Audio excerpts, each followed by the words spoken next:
Yeah, yeah. Hey, this is Uncensored with Cesar, and I'm here with my guest, recording artist Meko. Hey, what's up, man? How are you? I'm good, good. How about you? I'm doing good. So tell me a little about yourself for people that don't know exactly who you are. I go by the name of Meko. I'm from Ohio. I'm from Toledo, Ohio. I'm real versatile. I make all types of music. I make whatever I'm feeling, as long as it's a good vibe and it gets across the message I want to put at the time. So what kind of music do you prefer making then, since you say you do make all kinds? It's more along the lines, though, like to categorize like R&B, hip-hop, but, with a lot of different influences. And what age did you start recording, like? Recording? Mm-hmm. I recorded, like, my first song when I was, like, 14. But then, like, I stopped recording until I was, like, 17 or 18. So, obviously, you were still in school at 14. When you start recording, did a lot of people make fun of you or anything? Because you know how when people are trying to do things other people don't believe in, obviously, so they're going to go out their way and make fun of whatever they're doing. Oh, yeah. You couldn't tell me that when I was 14. I felt like, I don't know. I remember my first show was, like, my freshman year of high school. My mom, like, had a limo pick me up from school with me and my friends and shit. So, I wasn't really worried about that, what anyone had to say. I just did it for fun back then. It was just something I like to do. And for what reason did you start doing it then? I always really been into music. Like, everyone I grew up around in one way or another really, really was influenced by music. Like, my mom loves music. She sing all the time. Wake up, you hear the music playing, it's time to clean, all of that. So, like, music's always been a part of my life, and I started writing. I noticed I was a good writer just in general when I was young, so I started writing, like, poetry, and then it turned into rap and songwriting and stuff like that. And then, okay, you and me both are from Toledo, Ohio. So how does it feel knowing, like, you're from a small place like Toledo where they say not a lot of people make it out of there? How does it feel knowing that you're actually doing something? You do a lot of traveling and stuff, and you're one of the main ones that I feel have almost like made it out.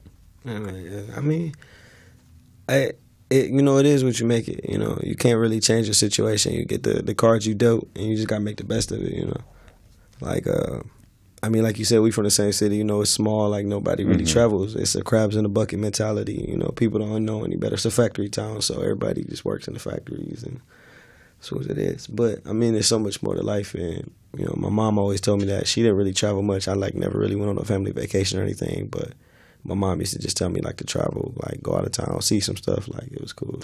So do you feel like you missed out on a lot though at home and stuff with always traveling? Man, yeah. I don't have any kids, but I got a 5-year-old sister. I got a bunch of siblings, but on my mom's side, I'm the oldest of 5, and on the way to the airport, we flew out of Cleveland. On the way to the airport, we called my 5-year-old sister. My mom was on the phone with her, and she told her I was going out of town. She would take me to the airport. And last time she took me to the airport to go to L.A., I was gone for a month and a half. So, her, in her mind, she's only 5. Me going to L.A. is, forever.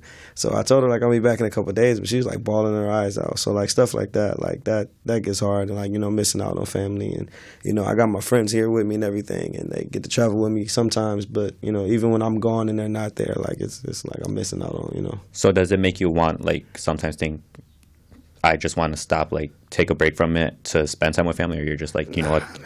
Because, at the end of the day, I feel like everyone's individual goal should be about being happy. That's the goal. Whatever it is, no matter what emotion you're feeling, you just want to be happy, regardless. So, as long as you're doing what makes you happy, yeah, my family makes me happy, but it's, and my friends make me happy and everything, but I really love music. It puts me in a zone that nothing else can do, nothing else really gives me the high that making music and getting on stage and just traveling and seeing the stuff does. So then when you travel, what do you do? What do you travel for? We came out here because my bro Relly, he had an interview with Say Cheese TV. It's a blogger and social media, popular, all of that. But yeah, he came out here for an interview, and I came out here. I recorded as soon as we touched down that night, Friday night. I recorded. So I recorded a little song. We recorded just a little vlog. And, like I said, I was out here last summer. So, it's cool to come out here with my friends. So it was a mini vacation and business trip. Came out here, get to do this and stuff like that. So right now you're not signed, right? No. If you could be signed with one record label, which one would, do you already have an idea of who you would want to be signed with? Yeah. which one is that? Mine. Well, I mean, the goal is to stay independent, like, because you can make a lot more money. I don't want like 10 people and all these percentages flying everywhere, because I'm not gonna be able to keep track of that. I do too much to worry about the numbers like that. So like, I'd rather be, independent, where I can put it in the hands of people I can trust and that benefit the people I care about. You know what I'm saying? Give my family and friends jobs and really get to work like that and get to invest my own money in myself. So it's, it's on me. So it's going to make me work that much harder. It's so, like someone got me.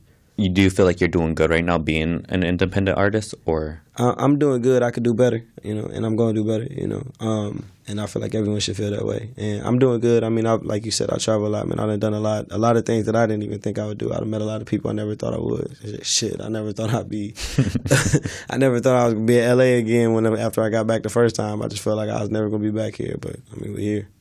And then how do you get in the zone to write music? Because I always hear some people say they have to be like in their bathroom or something. What gets you in your zone to? I mean, it's just capturing like whatever I'm feeling. Like lately, I've been writing less, but like making more music. So like more like writing it in my head and more organically. But like when I get in my zone, I'm usually like high, like really, really high. I could listen to music and just vibe out, catch melodies and stuff. But even when I'm sober, I mean, it's just catching inspiration whenever I catch it. And then how long does it take for you to actually write, like finish a whole song? What's the process of that? I mean, it just depends. Sometimes it can take 20, 30 minutes to write a whole full song, 15, 20 minutes. Sometimes it can take hours, days, It can take a couple of days. You go back to it, touch up on it, change something on it, maybe go back a week later. And that's with studio time and everything, or? Oh, no, like recording, like it just depends. Like if I write and record something, like I can do it within a couple hours, like for sure. An hour, I mean, from beginning to end, a couple hours, I can do that. And right now, like you said, you're not exactly where you want to be, right? No. So how far do you want to go? What do you want to accomplish right now to where you'll be satisfied? I mean, I don't really know. I mean, right now, my biggest goal is to make sure that the people I care about and they care about me are taken care of. Like that's what I feel like is gonna satisfy me. I can't really explain what makes me, what's the goal is. Like, I mean, of course, it's to be, to make this a career, to make this my life, to make it everything I want out of it. But I mean, the ultimate goal for me is to just take care of the people I care about. So, like, I think seeing that might satisfy me, but I don't know, because I love making music and I love, helping people. I make all kinds of music. I make, turn-up music. I make deeper music that connects with people. I make everything, whatever I feel like making for real. And it's the music that connects with the people that resonates with me the most. I like making turn-up music. It's fun. I turn it up. I'm turned up most of the time. Sometimes. It just depends on my mood, but I mean, like, I just like really connecting and helping people. And then you're talking about helping other people out. Do you feel that sometimes you're gonna help the wrong person out? Like they're pretty much just on your side for. I mean, you can't worry about that. God got me. I got God. I ain't worry about that. So like whatever, like I believe in karma. So whatever they do to me, like that, I can't retaliate. It's what happens. It's a lesson. It's something I gotta learn if that happens. And I mean, hold the L and keep moving, and just know that God got you. But has it happened to you yet? Oh yeah. I don't been crossed. You get crossed all the time. I mean, that's life. Like even you can be to yourself and still feel like somebody. Feel like the world is against you. So I mean, everybody gets crossed. It happens. And when you're writing music, does it come from something that you're going through, like something personal, or is it just whatever is going through your head during that time? I mean, like whatever. Like it can be personal, like both actually. Like I mean, I can sit down and have something like going on in my head. It's been going on in my mind for a couple of days. It's been weighing heavy on me, and I just write it out. Event. Or it can just be like spur of the moment. All right, we making a song. Give me a topic. I need a topic. Let's come up with a topic. I don't think I can say that. You just come up with a topic and I mean, and just make it right there on the spot, or at least write some of it on the spot.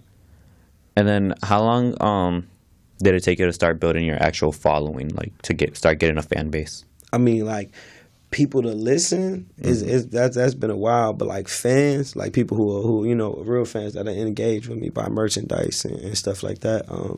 Within like the past like 2-3 years, everything's really been like going good for me. I've got a lot of like fan interaction, but like recently, I've been moving merchandise and hard copies and stuff like that, and then I interact with a lot more people and got a lot more fans. So within the past few years, for real.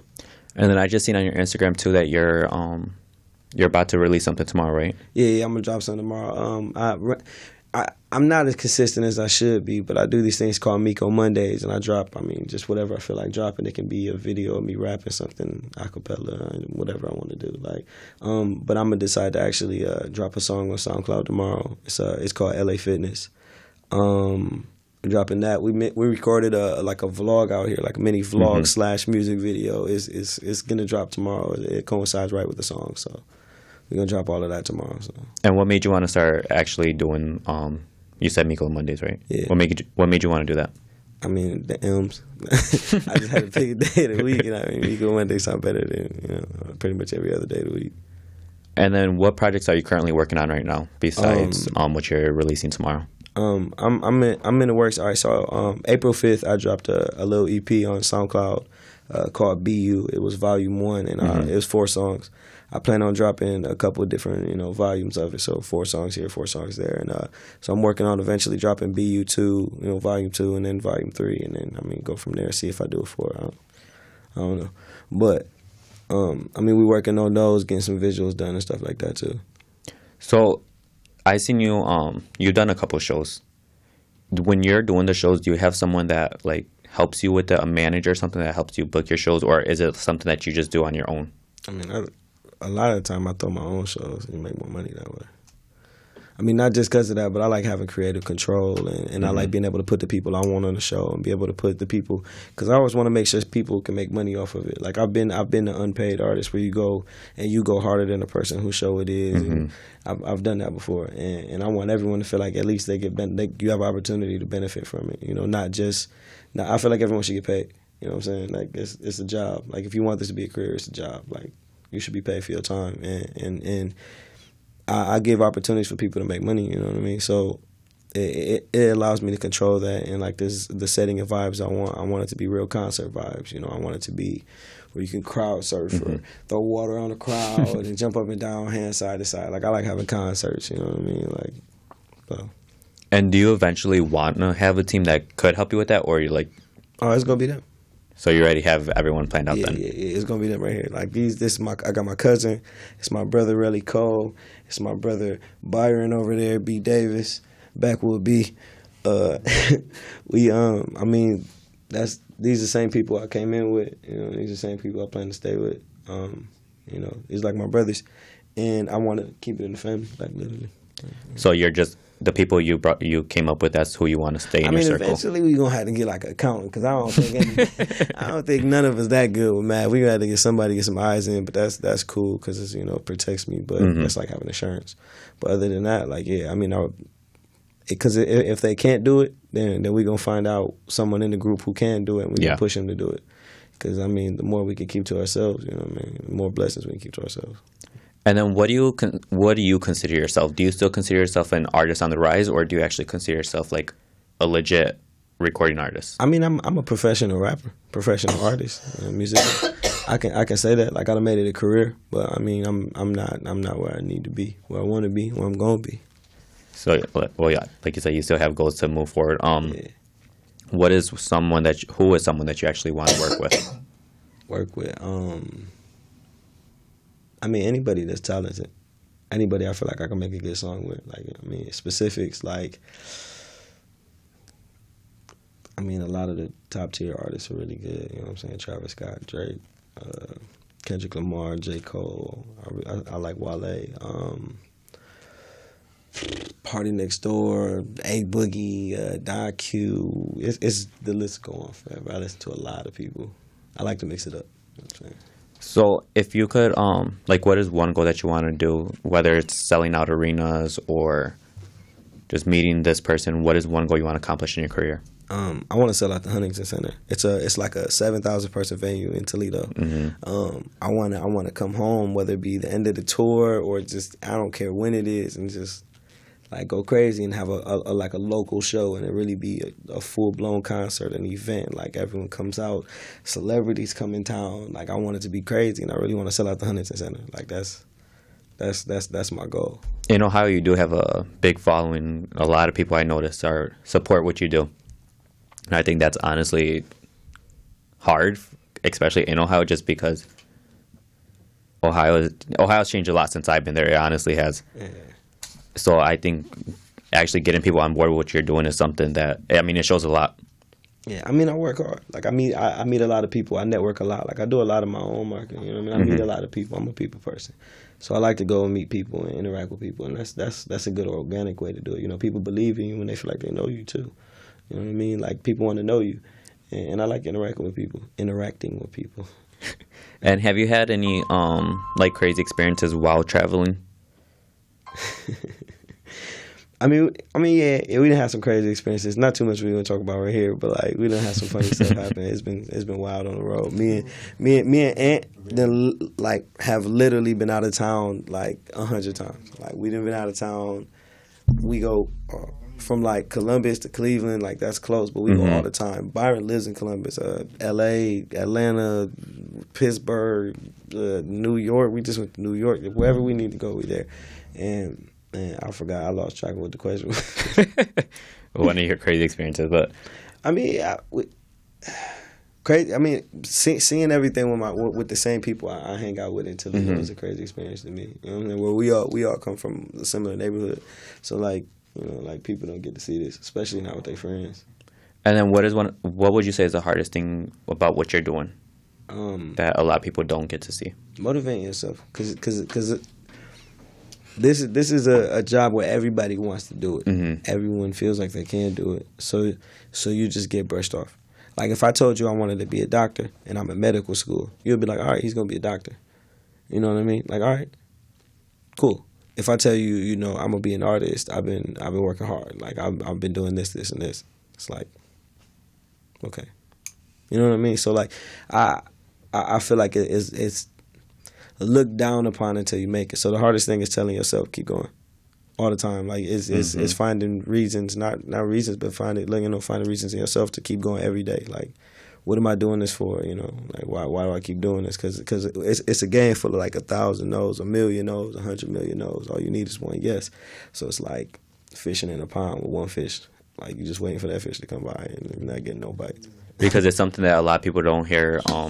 A lot of people don't hear people say like, "Oh, I want to do this" or "I want to do that." They, like you said, if it's a doctor, it's normal for them. But if it's something else that's in the industry, it's not normal. They don't want to believe it. Yeah. And where we from, like the hardest thing is like nobody, like out here in LA, like somebody can tell you, if I meet somebody and they're like, I'm a rapper, I'm like, I believe you. If you're like, I met people who are like, I'm a professional dog walker, like I believe you. At home, if somebody tells you that, you're like, you probably off a drug right now, like you're not. Would you walk pit bulls? Like, you know what I'm saying? So back home, that's even harder. Like, you know what I mean? People consistently tell you what you can't do compared to what you can. Compared to a place like LA where people see it happen every day. And that's because a lot of people over there don't have no goals or whatever they need. Yeah. People out there are just like, it's survival mode. Everyone's just in survival mode back home. And then, like, what would you tell people that are trying to do what you're doing? What advice would you give them? Just be yourself. Find out who you want to be. Don't try to be anyone else. You know what I mean? Like everyone's created unique. Everyone's got their own music. Everyone's music, everyone's heartbeat a little different. So you gotta be yourself and just keep going and telling yourself you can do it. Because if you believe in yourself, like in the day and age now, like if you believe in yourself and you really put in the work, you can be anything you want. Especially if you live in America. you can be anything you want to be. Like there's people who shouldn't be rappers who are like, I'm gonna be a rapper. Me and a bunch of my friends got some money. Let's be rappers and become rappers. Like just like that. Like that's how a lot of it works. And I mean, that's cool. So I feel like just keep working and believe in yourself. Don't get discouraged. And then how hard was it though? Like, because obviously you need money to start doing a lot of things. How hard was it to actually start saving money to do what you wanted to do? I mean, saving money is still hard. But it's just when you prioritize, like you get tired of like not doing the things you want to do and feel like you should be doing. You know what I mean? You know what's right from wrong. So it's like once you start feeling that, it's easy to be like, all right, well I need this for this, this for this, this for this, budget and prioritize. And it's like, well, this is all I got left over, and really sticking to that. So I mean, just budgeting. It was hard, but you did it. Life's hard. And then where can people actually find you? You can find me on all my social medias, Twitter, Instagram, Snapchat, at The Real Meko, TheRealMeko, no spaces, no underscores. TheRealMeko. And that's all my social medias. You can find me on Facebook at Meko, Meko. And you can find all of my social medias if you go to my website at www.therealmeko.com. If you go there, it'll link you to my videos, to all my social media and everything else, my biography and everything. All right, well, that's all we have for today. So you guys could actually follow me on my Instagram at I'm Cesar Guerrero, and then subscribe to my YouTube channel. I do upload interviews every Monday, and that's it. So thank you. Thank you. And we're all set.